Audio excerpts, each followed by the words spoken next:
I needed to start the recording, so I'm going to start again. Abelardo de la Peña Jr., Director of Marketing and Communications with La Plaza de Cultura y Artes, presenting to you this Monday, En Casa con La Plaza Cocina. It's La Plaza's way of bringing you these conversations, presentations, demonstrations, performances, and more from our home to yours. So to present today's program, we have Jimena Martin, our Director of Program and Culinary Arts, who will start the show. Let's go, Jimena. Buenas tardes, good afternoon. Thank you, Abelardo. It is Monday, after all. Again, everybody, thank you so much for joining us today. We have a very special guest friend who's been with El Plaza from the very beginning through all our public programs. And I'd like to introduce you, Reina Prado. Reina Prado is the owner and baker at Good Mexican Girl. In 2011, they established this artisanal bakery inspired by Latin American flavors and culture, specializing in vegan and gluten-free desserts. They bake with loving mindfulness, and they prepare a variety of desserts, including culturally inspired pan dulces, like pan de muerto y rosca de reyes. A lot of the items are gluten-free, dulce de leche cheesecake, vegan cakes, chocolate truffles. They're most known for their vegan rosewater pistachio cookies. Yum. And vegan empanadas made with mole and mushrooms and with Soyrizo and papas. Reina, how are you? I'm good. How's everyone doing out there? Good, thank you. Tell us what you're going to be making for us today. So I today will demonstrate how to make the Soyrizo and papa. This is actually a dish that you can make your own. So just think of the Soyrizo as your base, and you could add any other fillings to complement it. Soyrizo and papa is just really familiar. For me, it's like home comfort, right? Saturday morning breakfasts. And so for me, it's been really a beautiful just addition to our line of vegan empanadas. And for yourselves, if you want to use chorizo that's pork base, feel free to do so. I'm using a soy base chorizo. Now this is something you can make yourself. Like if you wanted to use some TVP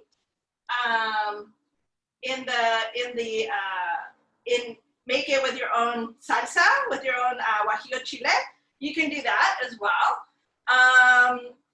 Texturized vegetable protein, TVP. You can find it in many Mexican restaurants, actually in the spice aisle. And, or you can use it with tofu as well. So, or buy store-bought. I see a question. I think it's a comment. It's by Dora from Yucas. Soyrizo tastes just like the real thing. Yes, and parte de eso es el sazón, right? So as we begin, we want to make sure that we also turn on our oven and we turn on our skillet to about a medium-high heat.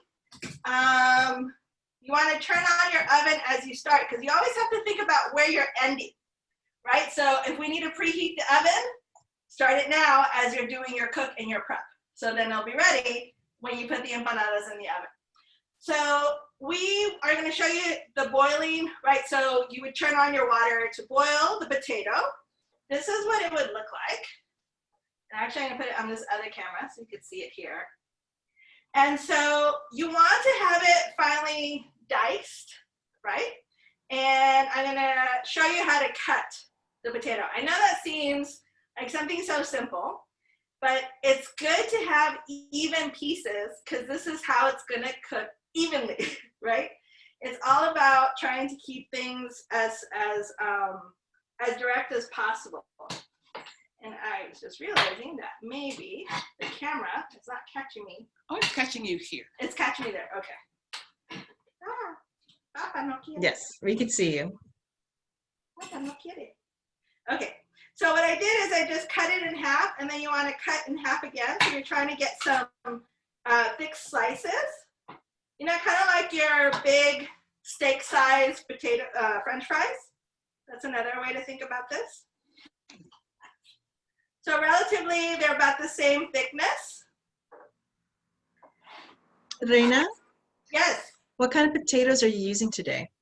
actually today we're using Idaho, but you can really use any potato that you want. I know there's some really great purple potatoes, right? A lot of it is we suggest a medium to large size potato only because it will give you a good, like, I want to say creamy consistency, but also because one potato will suffice. So if you go smaller, then you need more potato. So si te gusta la papa, use as much as you want. And I got to check with the chef here to see if I'm right on that. Am I correct, Mom? Yes. Okay. She says yes. Off camera. And I just like a mom or like off camera supervising. Okay. So if you notice, all of them are relatively the same size. So once your water is boiling, you add it in. So don't add it in before the water boils, right? And once you do that, so once the water is boiled, you're gonna cook your potatoes for about 15 to 20 minutes. And you'll know that they're ready when they can actually break with the fork, right? So that's kind of your sense of readiness. When you're cooking, you always want to use your senses, right? So touch, smell, sight, sound, as much as you can. And once your potatoes are cooked, drain them, let them cool, and then we'll get started on the soyrizo. So you want to make sure your skillet is warm, right? You don't want it too hot. And then you're going to add about a tablespoon of olive oil. Yo le tanteé, right? And when that is ready,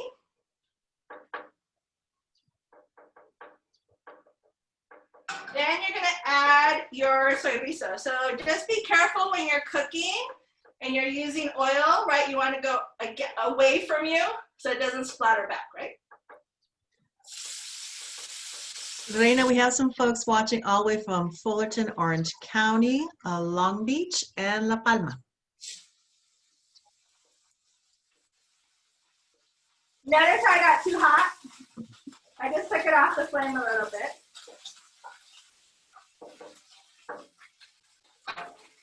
And the question was what, Jimena? No, te mandan saludos from Fullerton, Long Beach, and La Palma. Yay!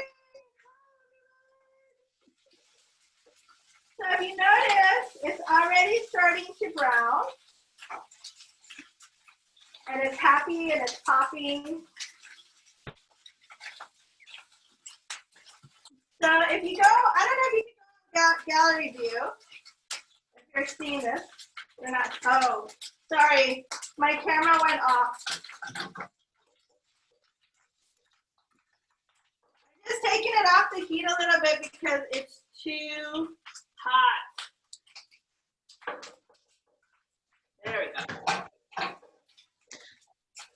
Está muy prendida.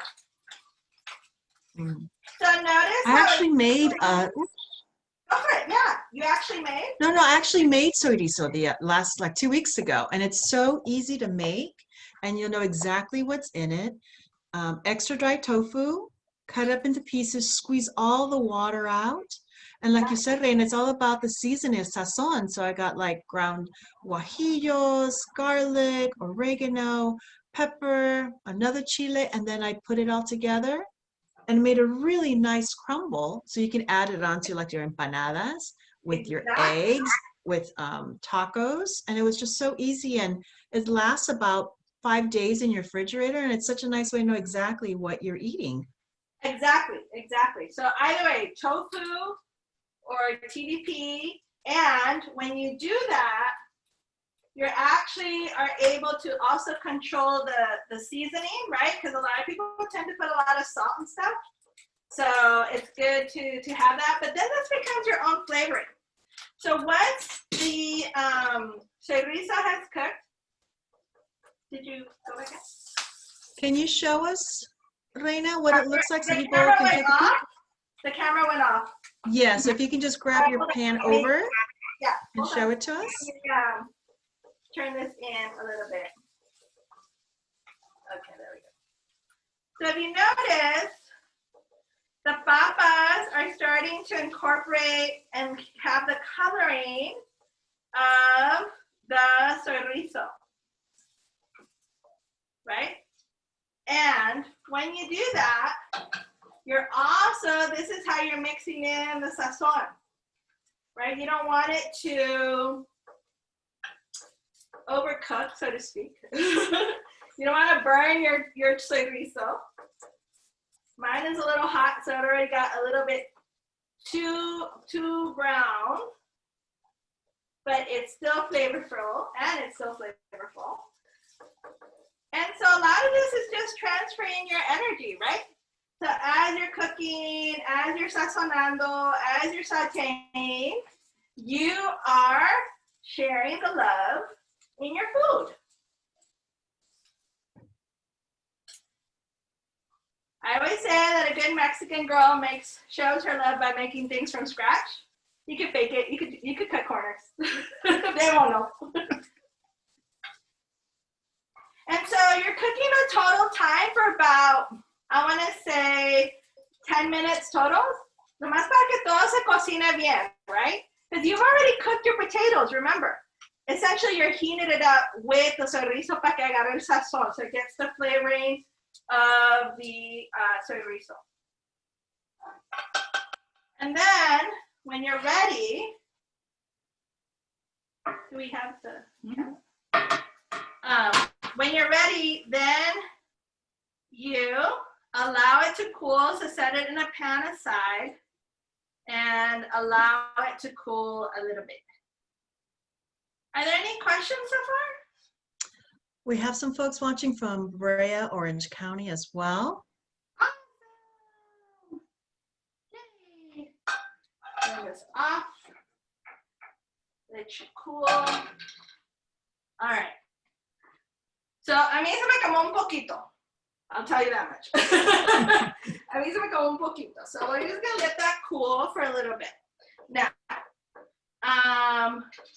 we want to, this is what it will look like once it's all cooked and it's well incorporated, right? So, you see the coloring of the papa mixed in with the Soyrizo. You can kind of tell the textures of both. Right? So when you bite, you get the bite and it's not all mushy, right? So si le bates mucho, if you mix it up too much, it could tend to get a little mushy, right? All right, so I'm just gonna remove my potatoes into my dish. Coolness. And again, I would suggest that you make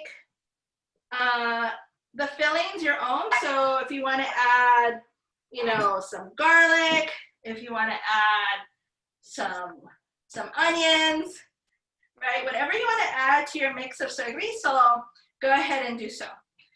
When you're making your salsa, especially when you're cooking with a TVP, you're using the liquid amount that you would use with water with the salsa. So the TVP, the texturized vegetable protein, is just absorbing that, and that is what's giving it the flavoring. As you cook it, it's going to incorporate more. The same with the Soyrizo, right? Okay, what's next? Chimichurri. So I suggest that you use a bunch of chimichurri, right? One bunch gets you a lot of salsa. Because you're at home, you can rough cut it with your hands, right? And by rough cut, I literally just mean this. You pull it apart, right? That's Reina? the rough cut. Yes. We have a question from Tanya Oviedo. She's asking, can jackfruit be used as well? Absolutely, absolutely. With any food, I think part of it is to understand the moisture content, right? So when you're using tofu, as Jimena shared, you want to squeeze all the water out. So with the jackfruit, just be careful if you're mixing in the brine. Usually you drain it, right? But if, as it's cooking, you're trying to get it more on the drier consistency, than like guisado. Does that make sense? Cool. Gracias. But yeah, jackfruit's a great idea. You know, you could season your jackfruit the same as you would do the Soyrizo, the same like New Mexico chilies, and you get your sazon that way. You could use, like I said, you could actually use the actual chorizo, pork base. And you know, I would actually even use any other vegetable that has like a nice meaty consistency, right? So potatoes, they feel hearty and meaty, so you could use another root vegetable if you want as well.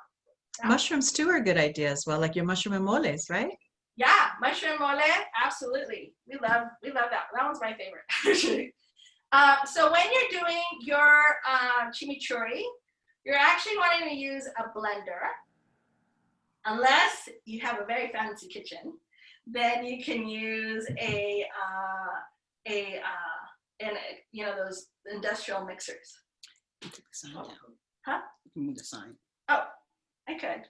This is true, but I'm not gonna make it. So when you're using a blender, you always want to add your liquid first. So in this case, it would be a half a cup of olive oil. Again, you're rough cutting your parsley. You would put it in there. Don't forget your garlic. So you want to be able to peel your garlic, right? So trick is kind of like lean into it, and it'll be easier to take the peel off. And then throw in your garlic, salt and pepper to taste, right? Always salt and pepper to taste your food.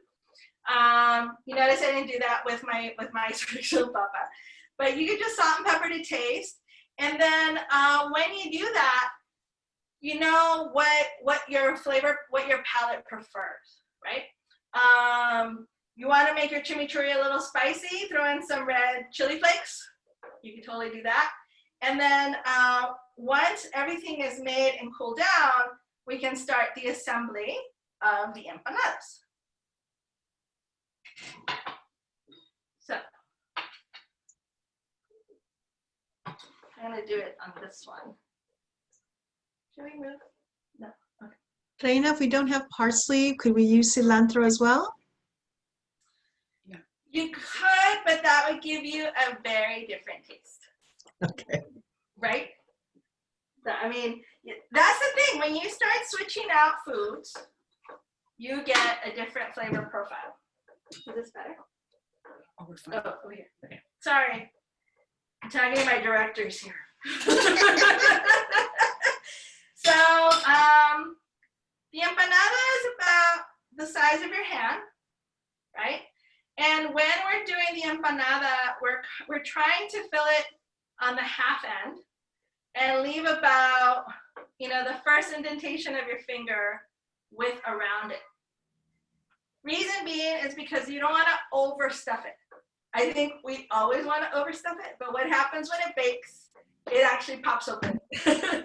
And it's kind of like Thanksgiving dinner with your pants popping up. All right. Ahora, nomás estamos usando una cuchara. Yes, thank you. Chef has given me instructions now. So it's just una cucharita de filling.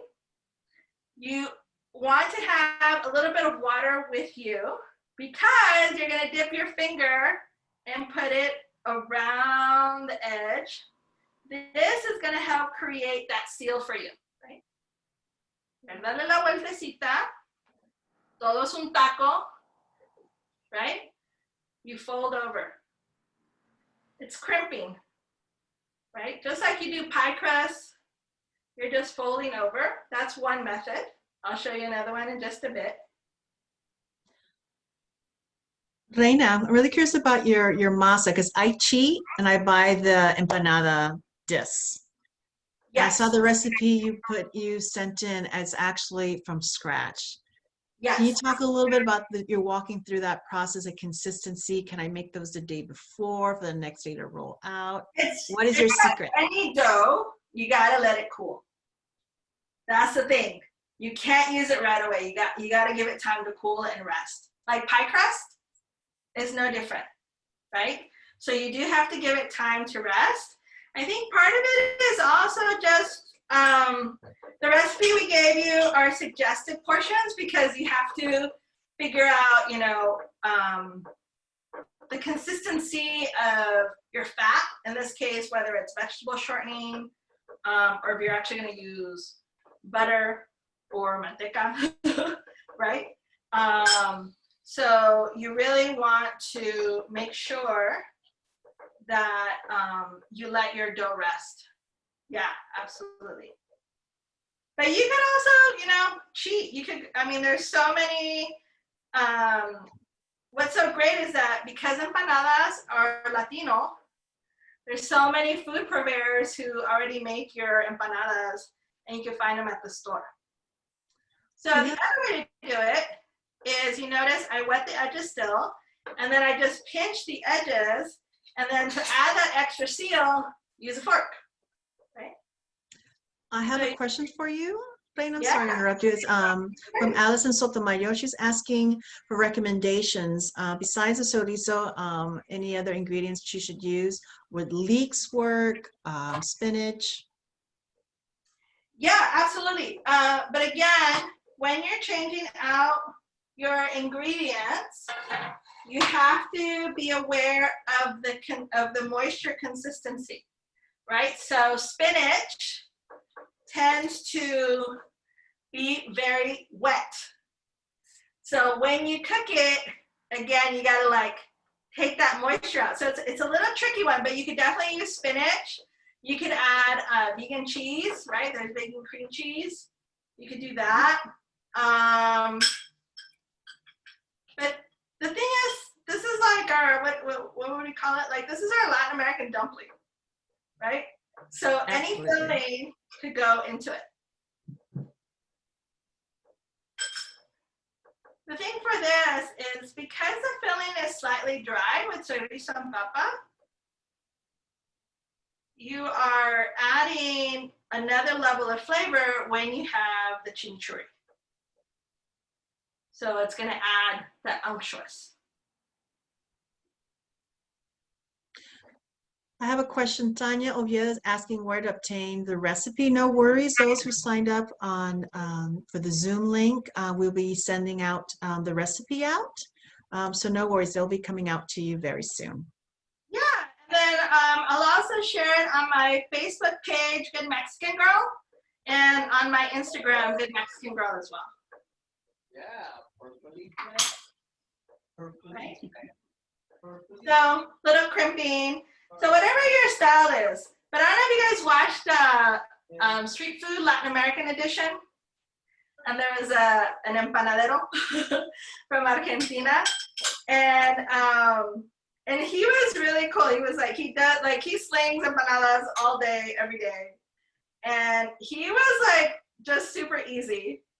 I'm not gonna attempt his style, but I was like, wow, he does it standing up.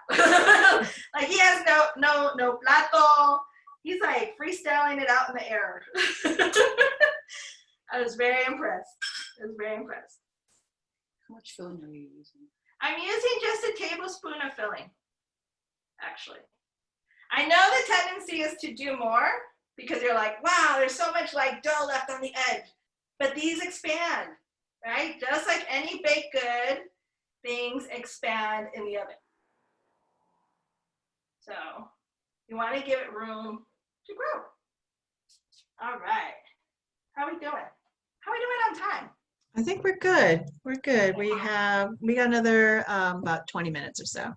Oh, I might be done before that. That's okay. What's also nice about making empanadas, if there's any leftovers for our carnivorous folks, we have some leftover chicken, stuff like that, to make the empanada circles, fill them up. And then I like to cook and freeze, and that's at the house to pull out. So what I would do is I would make a bunch and then uncooked, and then I put them in the freezer. And then once they're frozen, I can pop them out and then put them in a Ziploc and put them in the freezer. So let's say you're coming over to my house, a quick treat, pull them out, defrost, and then bake. Absolutely. And if you freeze them while they're already baked too, they keep well too, right? Because then it's just a matter of reheating. But that's a great idea because especially, you know, I mean, I think before the pandemic, we had more of those like surprise friends coming over, right? A little wine night, and you're like, oh my God, what am I gonna make? And you want to keep it simple for yourself, right? Yeah, you can go to one of those stores and buy the frozen stuff. Of course you can. And you could also just have some ready and be like, look what I made. So once these are all set, we want to give them a little shower with some olive oil. You can also brush it with some vegan butter, right, to give it that shine. And you're gonna put them in the oven at 350 degrees. I forgot to tell you that it's 350 when you're preheating your oven. You put them in the oven for about 25 minutes, right? I would start checking, right, using your senses, your nose, right? Maybe your sight a little bit, but use your nose. Start noticing when the empanadas are starting to warm up and bake around minute 22. So they're almost gonna be ready, right? And once they are baked,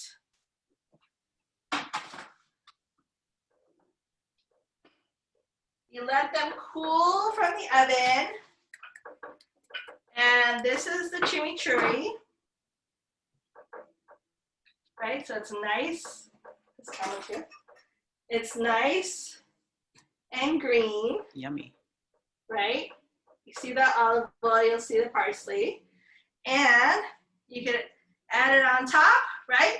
Or take a bite and start pouring it into the empanada.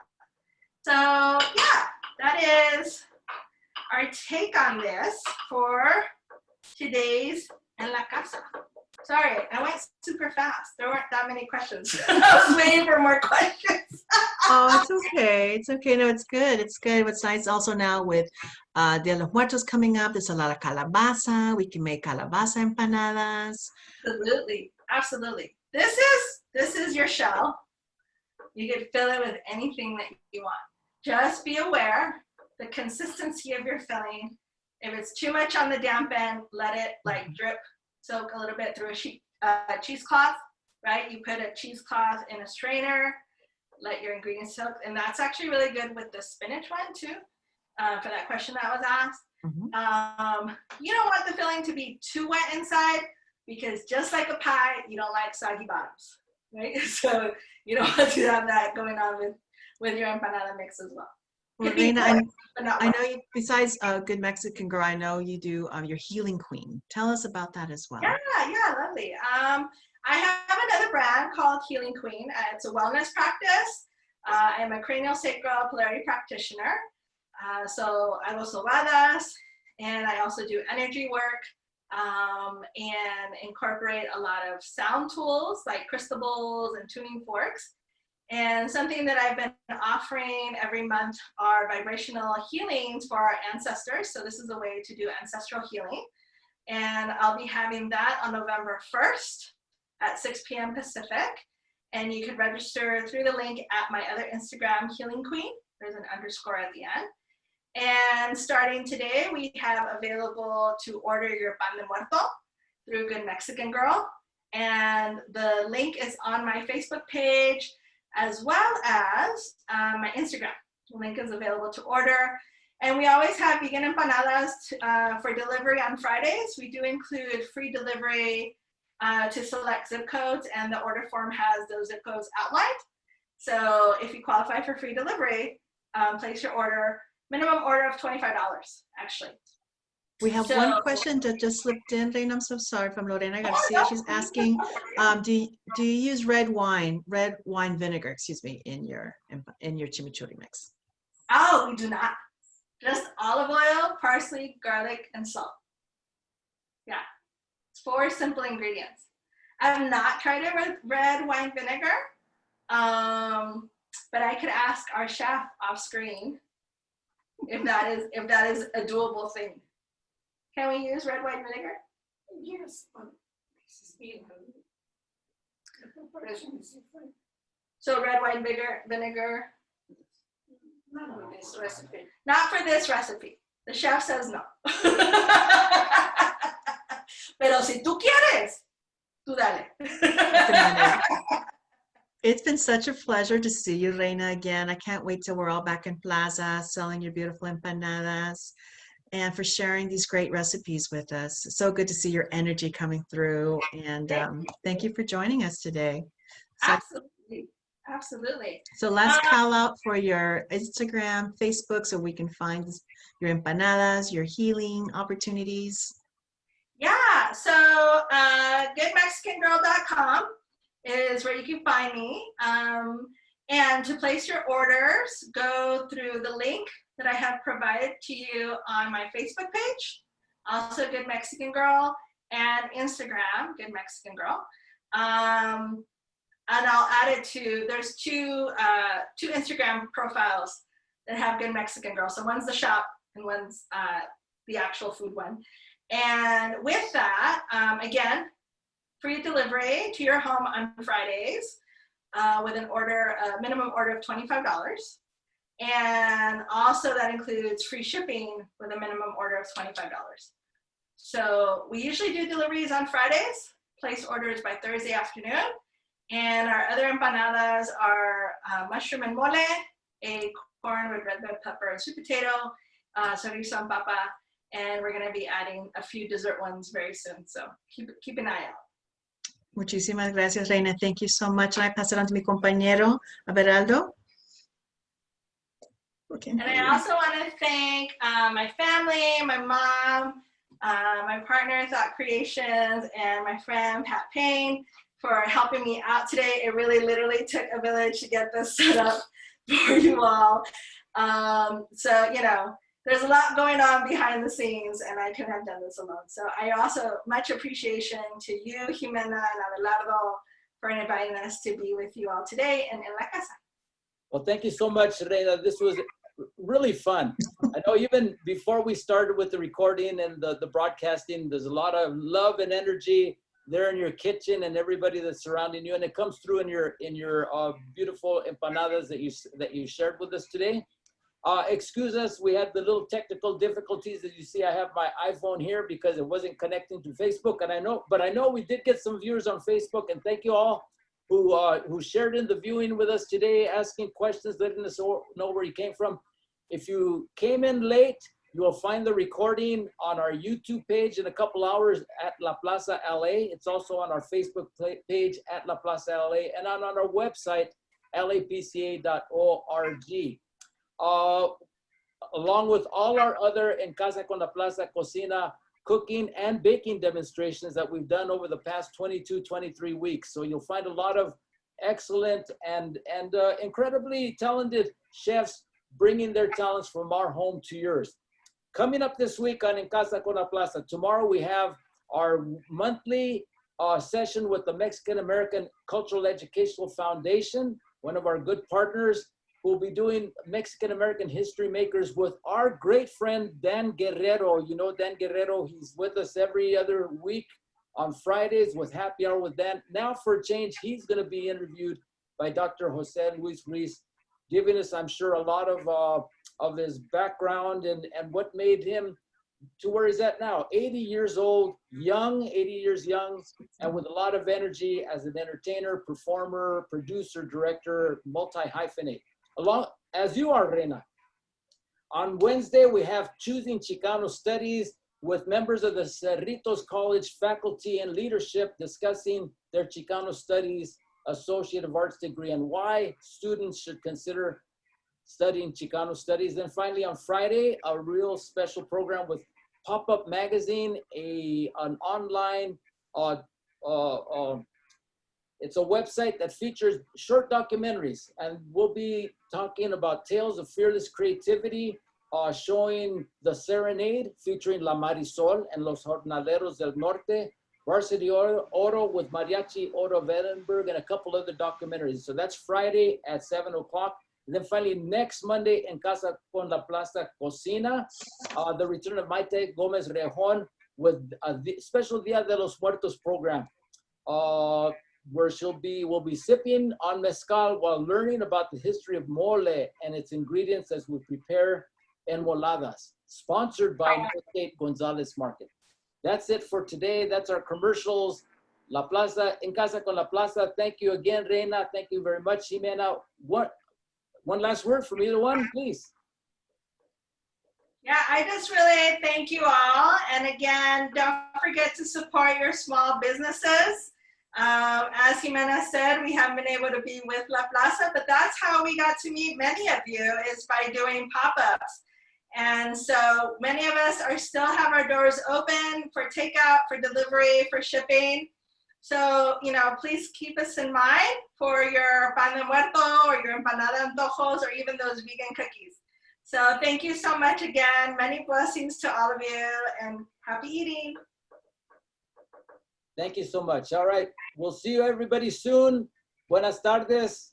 Take care, and we'll see you En Casa con la Plaza. Bye-bye.